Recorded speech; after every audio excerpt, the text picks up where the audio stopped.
Hey there, survivors. Thanks for tuning in to tonight's episode. If you're new here, please consider subscribing. It really helps me keep these stories coming. And while you're here, let me know in the comments where you're listening from. Now let's get started. I was still carding teenagers when the first blackout rolled through. We'd had a few that summer, usually lasted a few hours, especially around Koreatown where half the grid is stitched together with guesswork and duct tape. At first, nobody really reacted.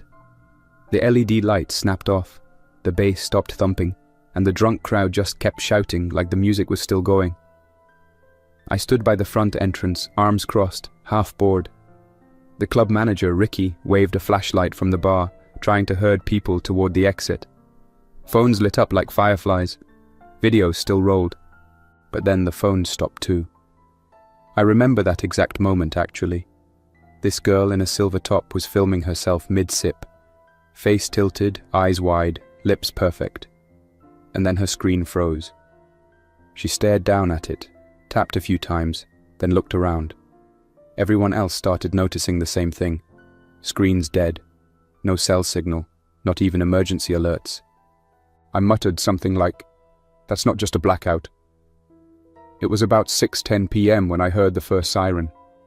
It wasn't the kind that whines past you and fades. This one held steady. Then another joined it. And another. Within 5 minutes, it sounded like every emergency vehicle in LA was heading somewhere in a hurry, and none of them knew which way to go.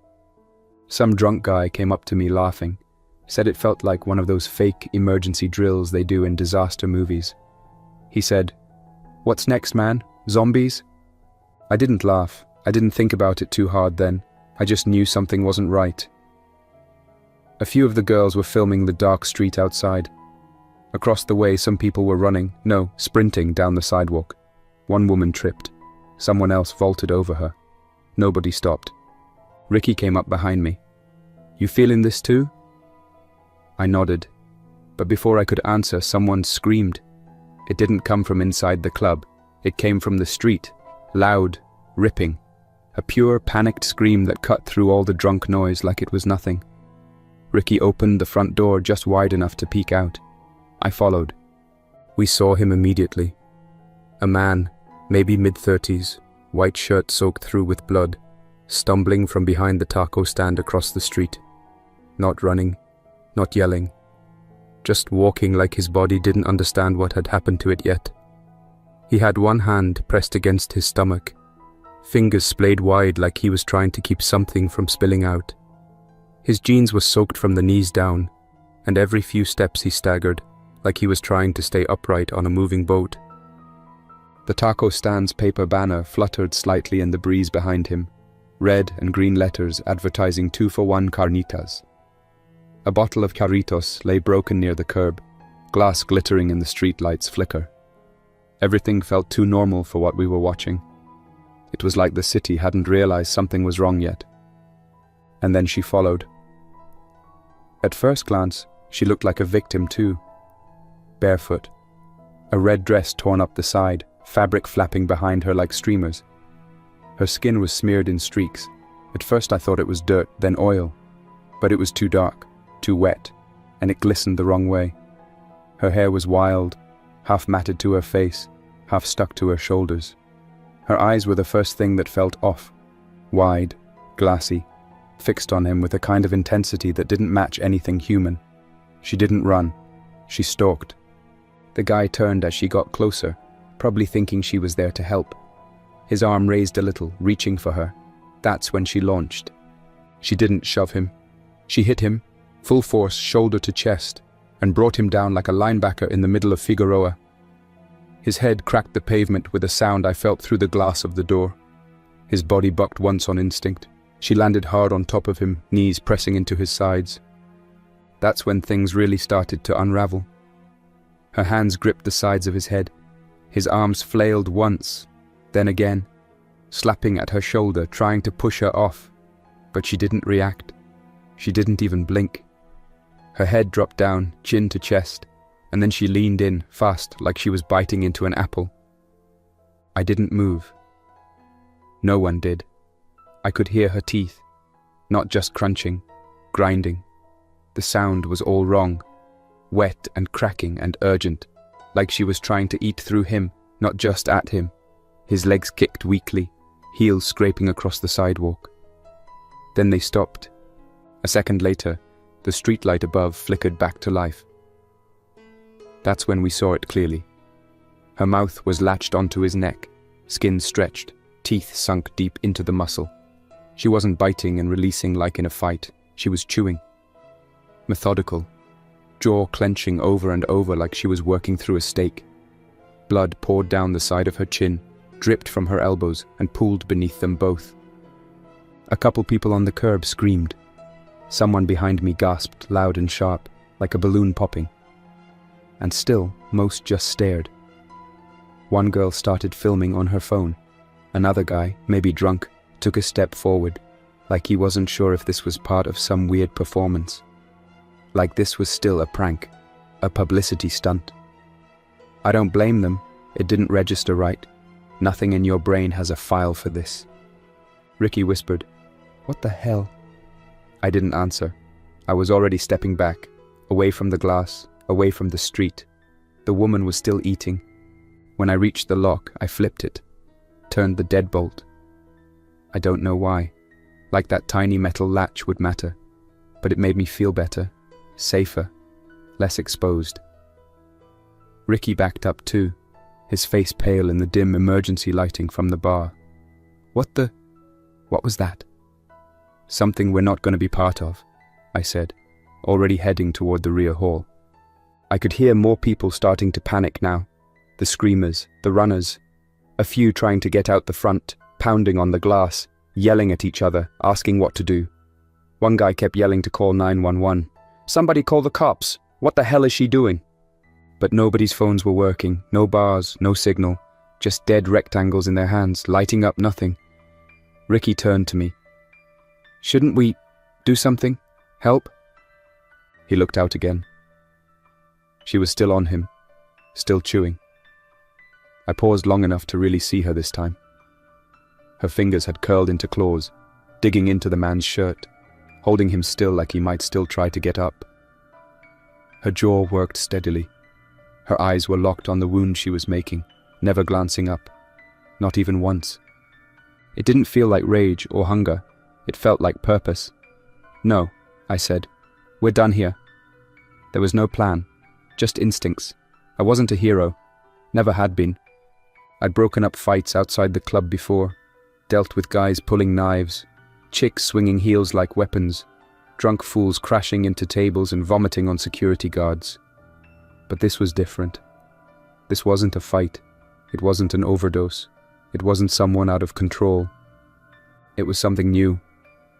And something in me already knew. If we stayed here, we'd be next. I turned and headed down the side hallway, past the storeroom, into the back alley exit. Didn't even tell Ricky. I figured he'd try to call the cops again or pull some crowd control thing like it was still a normal night in LA. But I knew better. Whatever was happening out there wasn't going to stop, because someone called for backup. And it wasn't going to be fixed with flashlights and first aid. As I stepped out into the alley, the club lights flickered and finally went dark for good. Somewhere far off, a car horn blared, long and unbroken. Then a siren. Then two. And the city finally started to scream back. And only then did it hit me. I needed to get somewhere safe. Home was the first thing that came to mind. I lived 5 blocks away, right above the laundromat on Westmoreland. The walk should have taken 7 minutes. It took 20, because everything was already breaking down. Cars were stopped in the intersections, horns blaring, doors open. Someone shouted for help from inside a barbershop. A man lay face down next to a flipped scooter on 3rd Street. I didn't stop. Every block felt worse than the last. The smells changed, less exhaust, more copper.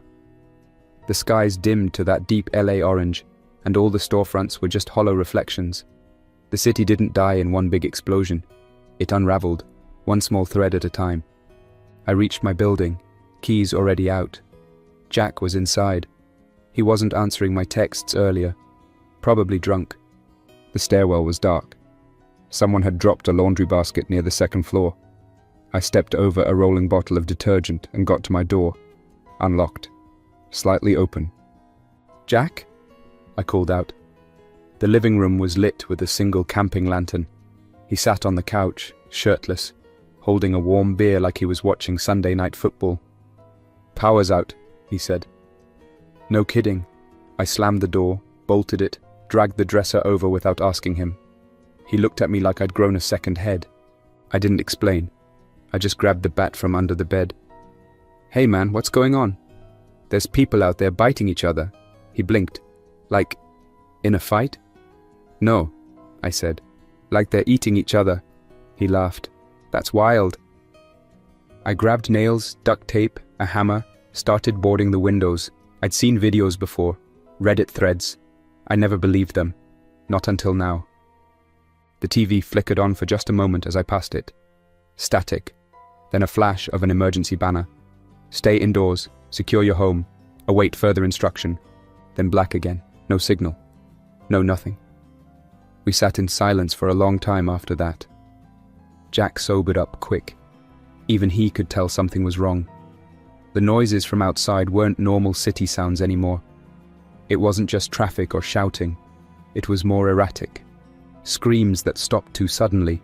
Footsteps that ran past our door and didn't come back. At one point, a guy upstairs shouted something in Spanish, then a crash, then nothing. "I think we should leave," Jack whispered. "To where?" He didn't answer. We didn't turn on lights. We didn't speak much. We sat with our backs to the wall, watching the door. And that's how night fell. LA didn't go out with a bang. It dimmed, block by block, window by window, until all that was left were the noises in the dark. At around 10 p.m., I looked out through the boarded slats. A man was in the street, near the parking meters. He held a little girl in his arms. She was maybe 6, crying, her clothes torn. He knelt down and hugged her close. Then she bit him. He didn't scream, didn't fight. He just rocked back and forth while she latched on. His head tilted back, eyes wide, not in pain, but in disbelief. Like this wasn't supposed to happen. That's when I stopped looking. I sat back on the floor and let the bat rest across my lap. We didn't sleep. We didn't talk. We just waited for a knock on the door, or a sound in the hallway, or whatever came next. I didn't know it then, but the next phase of the outbreak was already starting. It wasn't until after midnight that the city shifted again. The chaos had started loud, sirens, screams, metal on metal, that first layer of raw panic. But by now it had burned down into something quieter. Still, that kind of stillness that presses up against your windows like it wants in. There were no more cries for help, no more angry shouting from the street. Just this occasional scuffle sound, like shoes dragging across concrete. Sometimes they scraped right under our window. Jack had finally shut up and stopped asking questions I couldn't answer. He lay flat on the floor, staring at the ceiling like it might explain something. He kept the bat nearby too, though I knew he wouldn't swing it if it came to that. Not unless something forced him to. Me? I didn't know. I wanted to think I'd be ready, but there's a difference between holding a weapon and knowing what to do with it when your life's on the line. Around 1 a.m., we heard something move in the hallway. Not loud, more like a slow shuffle, like someone with a limp dragging a foot behind them. It passed our door once, paused, then came back. Jack held his breath. I stayed still, listening. Whatever it was, it didn't knock. No voice, no fumbling with the handle. Just slow, unsteady pacing. Then something new. This wet, rhythmic thudding against a wall. Thump, thump, thump. Like someone banging their head slowly, repeatedly into drywall. We waited. It stopped after a while, but the silence it left behind felt worse than the sound itself. Jack whispered, "You think it's one of them?" I didn't answer. But yeah, I did. I was starting to understand something. Something I hadn't quite put into words until that moment. Whatever this thing was, it wasn't just some sickness. It changed people. Not just made them sick or angry. It hollowed them out. Left something behind that looked human but didn't act like it. Not really. We didn't have a name for it yet. Online, months later, I'd hear people calling them redmouths, groaners, the sick, even the left. But back then, we didn't know what to call them. So we just called them what we feared, them. The worst part was the waiting. There's no clock slow enough to match the minutes spent wondering if someone, or something, is just standing outside your door, listening. Sometimes I imagined it leaning in close, pressing its ear to the wood, waiting for a sound. Sometimes I imagined it could smell us through the crack. The seconds stretched until dawn. By the time the first grey light bled through the boarded-up window slats, the sounds had changed again. This time it was more like a pack. Multiple feet, fast, something running. A crash down the block. A scream that was cut off. A garbage bin tipped over. And then silence again. We waited until full daylight before moving. Our apartment faced east, and the morning sun sliced through the boards in thin gold lines. That glow felt sacred. Safe. We stood in the light and talked for the first time in hours. Jack wanted to leave. I didn't blame him.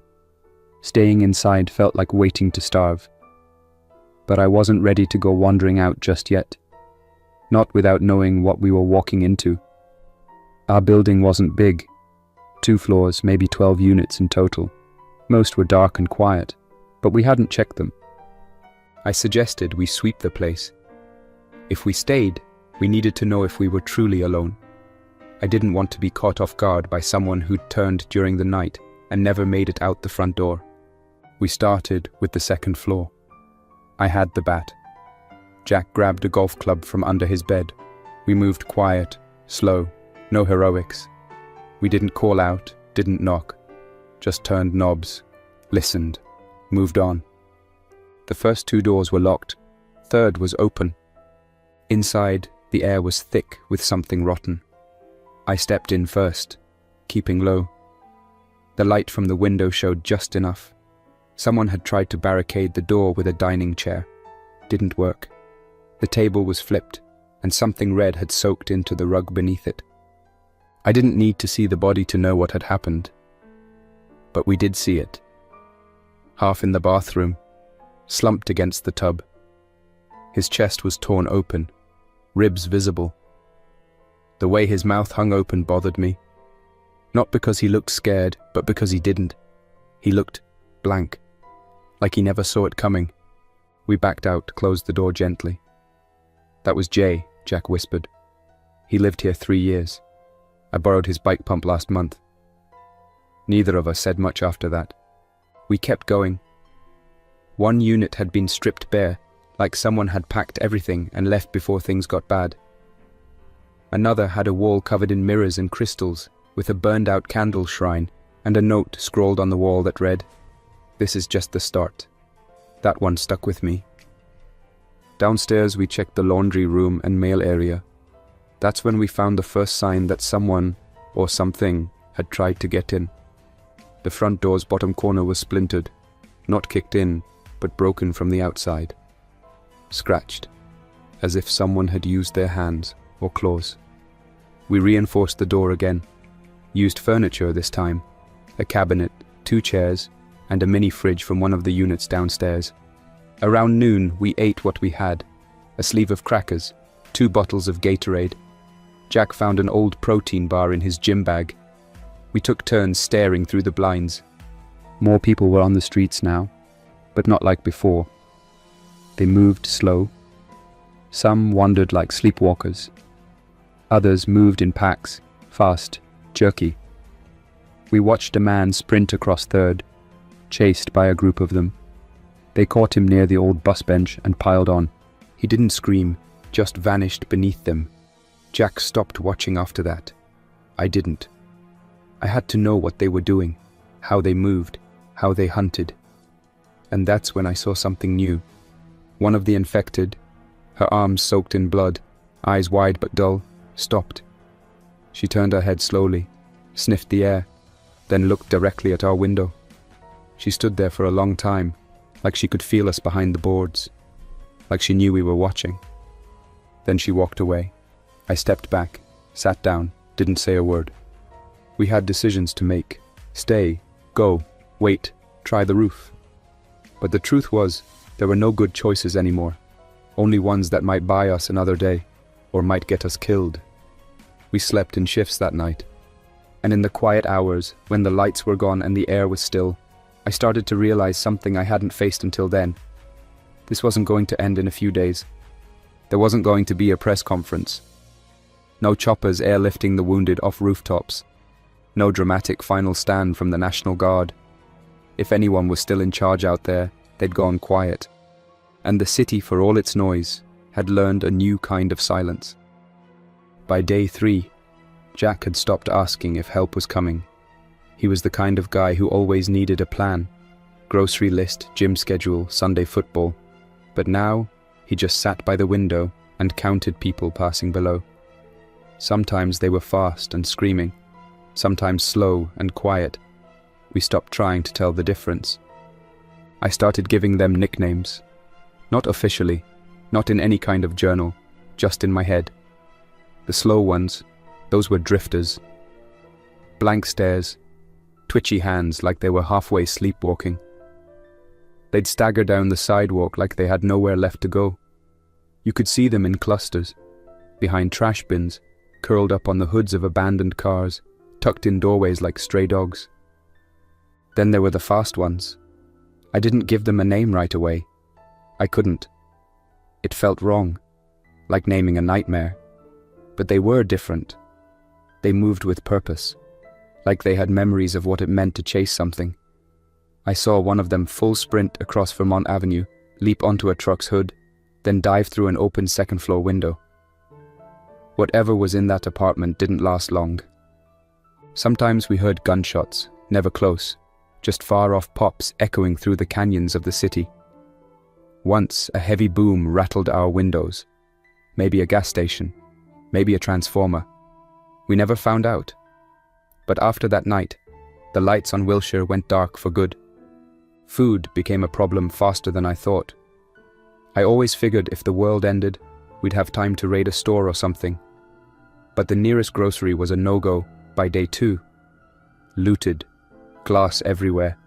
We could see the flashlights moving inside from down the block, people too desperate or too far gone to care who else was watching. So we ate what we had, saltines, instant ramen, canned fruit with the label half peeled. I started rationing without saying it out loud. 1 can between 2, half a bar instead of a whole. We kept the water in the tub, filled it before the pressure dropped. Jack didn't like the taste, but he drank it anyway. By day 4, the building didn't feel safe anymore, not because it had changed, but because we had. We were starting to rot inside those walls, waiting, watching, listening to people die just on the other side of drywall.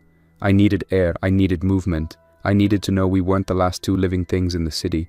So I did something stupid. I went to the roof. We hadn't tried the roof access yet. I guess I assumed it was locked. But that morning, with the sky overcast and the air thick with smoke from something burning near downtown, I decided to try. It opened. The stairwell smelled like urine and bleach. Someone had tried to clean it once, a long time ago. At the top, the metal door creaked, and I winced at the sound. Every sound mattered now. Every creak or tap or whisper could bring something to your doorstep.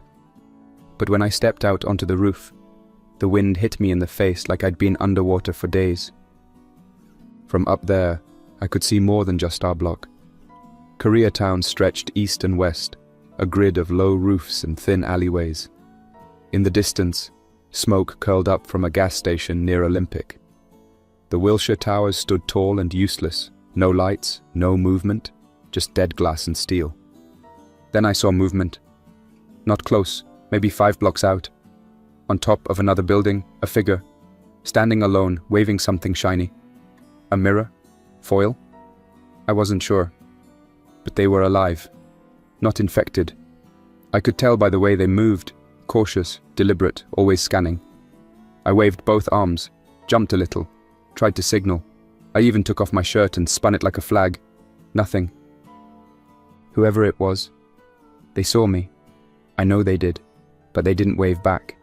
They just stepped away and vanished behind a vent shaft. I don't know why that bothered me so much. Maybe because I thought we'd be allies just by proximity. Same species, same nightmare.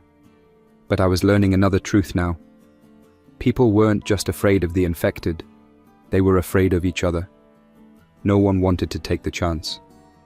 When I got back down, Jack asked what I saw. I told him the truth mostly, that the city was still burning, that someone else was out there. He asked if they looked normal. I paused, then said, "Yeah." Later that day, someone tried to get into the building. We heard them first, pounding on the front entrance, then the side, slamming something heavy, maybe a pipe. Jack grabbed the bat. I stayed near the door. The furniture we'd stacked barely held. The hinges groaned. Then we heard a voice, human, a woman. "Please, someone! Please, they're behind me!" Jack moved towards the door. I didn't. He hesitated, looked at me, his mouth open. "You open that," I said quietly. "We're done." "She's alive." "She's loud." The pounding stopped. We listened. Then something slammed against the glass. A wet, heavy crack. Then again. Over and over. Not fists. Something else. Something with more weight behind it. We didn't speak after that.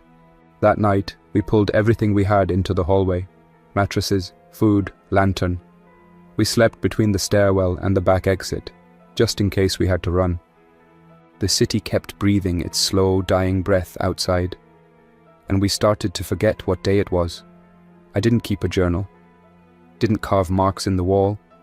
I only kept count by the number of bites left in each can of beans. Each scream we didn't investigate. Each night we didn't die. And something inside me was beginning to change. Not like them. Not like the drifters or the runners. Something colder. Something more focused. I wasn't hoping anymore. I was calculating. And I knew if we stayed, we'd starve. Jack didn't see it yet, not fully. He still woke up checking his phone like maybe, by some miracle, service would return. He still looked for helicopters in the sky. He still left the light on in the hallway at night, like it would keep the dark from touching us. I let him have that. Maybe he needed it. But I stopped playing along. We had 3 cans left, 2 bottles of water, a few random packets, soy sauce, mustard, 1 sticky energy gel from some forgotten marathon. We were out of time. I told him on the morning of what I figured was day 6. Could have been 5, could have been 10. Time felt warped, but the sunlight was sharp again, and the air smelled less like fire and more like rot. That's how I marked the change. We had to move. He didn't argue, just nodded. Maybe he'd been waiting for me to say it. Maybe he'd known all along. We packed light, a backpack each, water, food, the bat. He still had the golf club, though the head was loose now. I gave him a hammer from the old maintenance closet. We both had gloves, no masks, no helmets, just layers, hoodies, jackets, whatever we could find. Not for warmth, for teeth. We didn't know where we were going. Not really. There'd been rumors scrawled on walls, murmurs on the wind, whispered from the windows of other survivors in other buildings. A safe zone at the VA in Westwood, another near MacArthur Park. Someone said the old Lafayette Hotel had a barricade and guards, but they were all stories, none of them confirmed. The only thing we knew for sure was that there was nothing left for us here. We took the fire escape. The back alley was clear, no drifters, no fresh blood. Just a burned-out van, a scattering of broken glass, and the smell of rotting trash. The sun was still low, cutting long shadows between buildings. That helped. The infected weren't as active early, or maybe we were just lucky.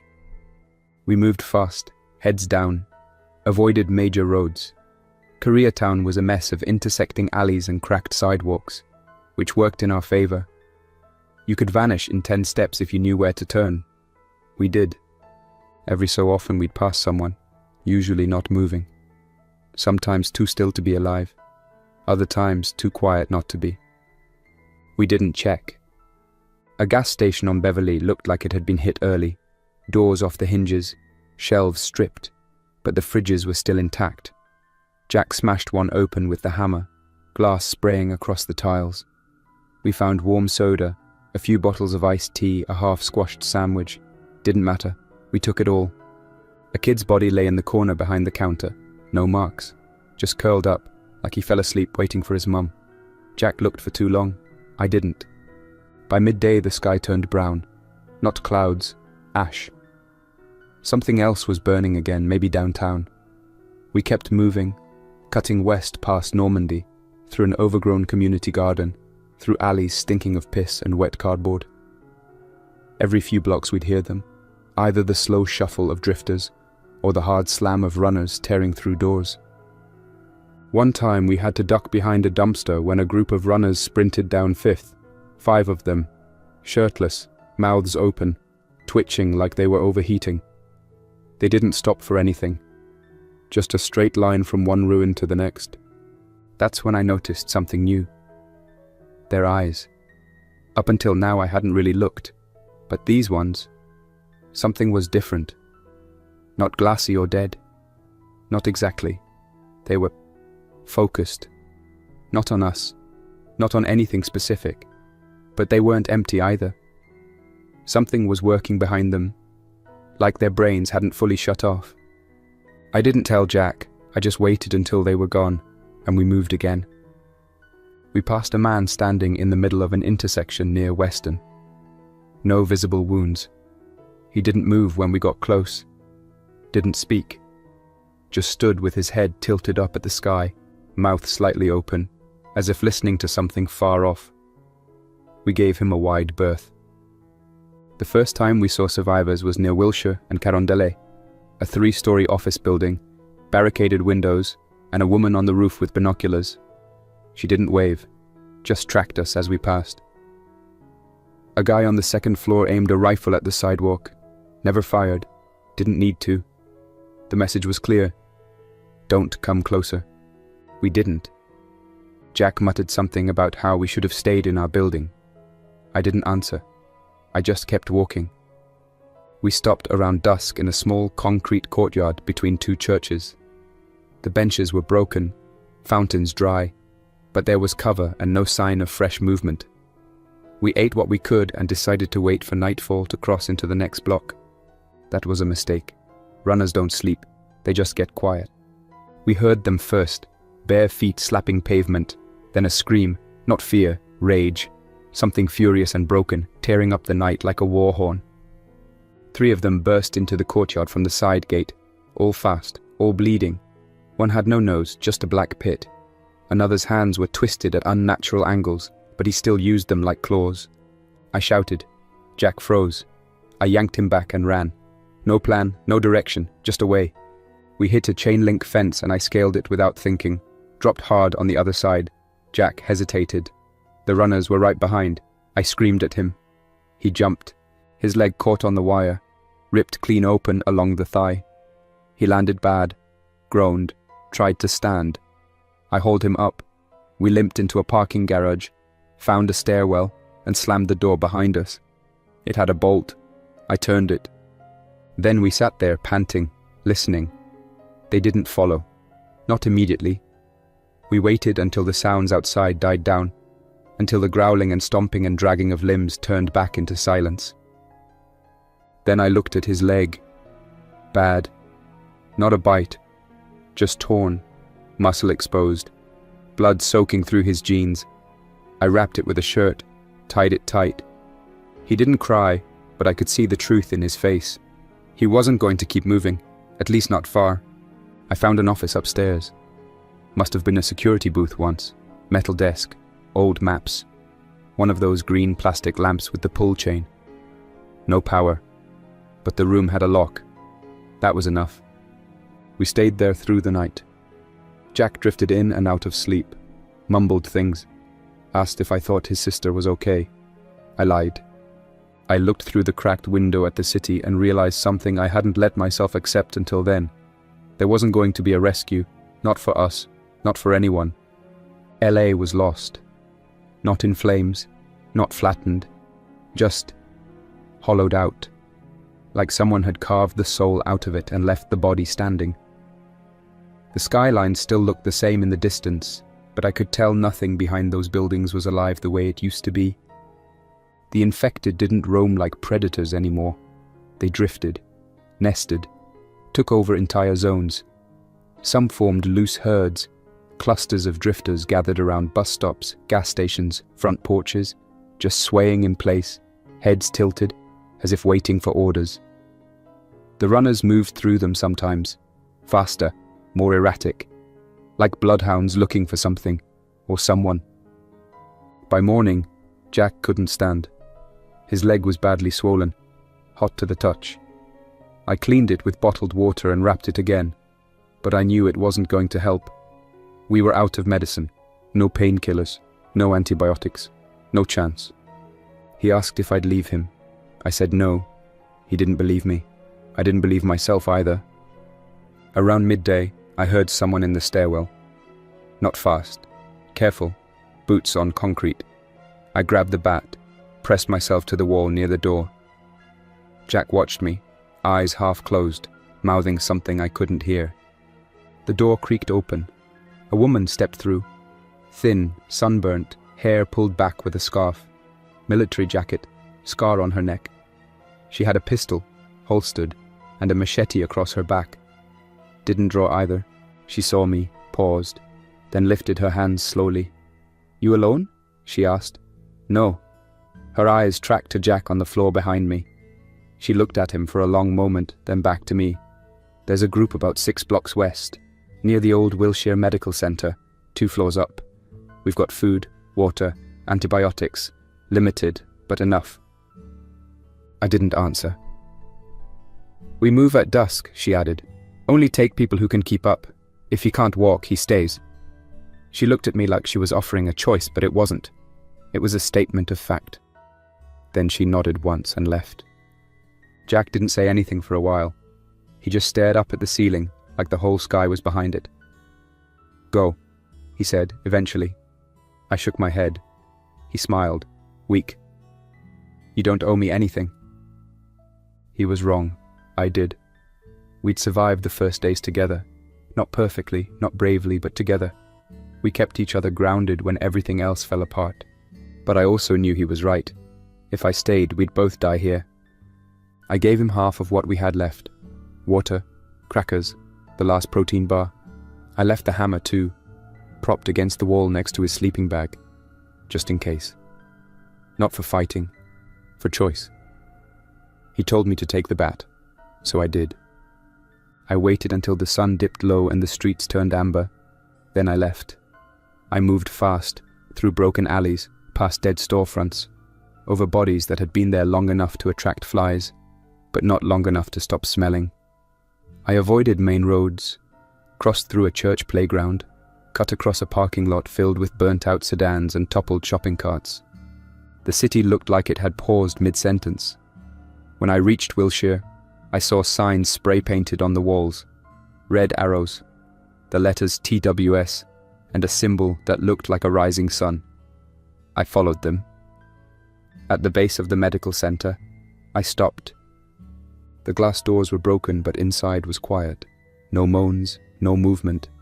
Just a long, dark lobby filled with scattered papers and overturned wheelchairs. A man was waiting behind a sandbag wall, rifle in lap. He looked tired, but alive. When he saw me, he tapped the walkie clipped to his vest. Seconds later, the woman from earlier waved down from a second-floor window. She signaled. I moved inside. They checked me for bites, took my bat, handed me a bottle of water and a folded blanket. No warm welcome, no introductions, just nods, faint signs of relief. Inside the center, there were maybe 20 people, some hurt, some whole. Most looked like they hadn't slept in days. There was a generator powering a few lights and a portable radio that looped an old emergency broadcast. Shelter in place. Do not attempt to reach hospitals. Stay low. Stay quiet. No one talked much. The air inside smelled of sweat and plastic and bleach. I sat on the floor by the window, blanket around my shoulders, and watched the night come down over LA. Somewhere out there, Jack was still alive. Maybe. I hoped he made it through the night. I hoped the hammer stayed untouched. I hoped he saw morning.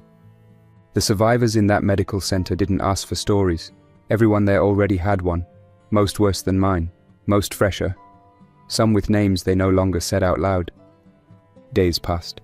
We held our ground, took shifts, maintained silence, learned to tell the difference between the sounds of survivors and the sounds of them. I heard new names for the infected: shufflers, bonebiters, echoes. Some groups had classifications. Stage 1s were slow. Stage 2s were fast. No one talked about a stage 3. Or maybe they didn't live long enough to. Eventually, I stopped thinking about what came before. My job, my old apartment, the clubs, the blackout, even Jack.